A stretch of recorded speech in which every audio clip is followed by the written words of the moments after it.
Before we look into the particulars of Lee Superjigs, let's take a moment to look at safety. As with all woodworking activities, your safety is of primary importance. The router, with its high-speed rotation and sharp bits, presents a number of hazards. So before using a router with the Lee jig, carefully read the router owner's manual. When you're fitting bits, guide bushings, or making router adjustments, always unplug your router.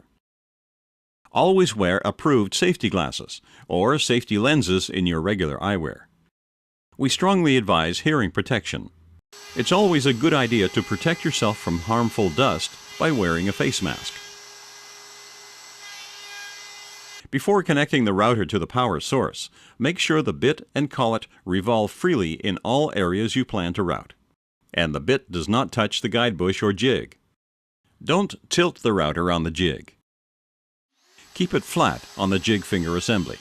By using the optional Lee Vacuum and Router Support, the VRS, router tilting is completely eliminated. And with the VRS, you can simply park the router at the end of the jig.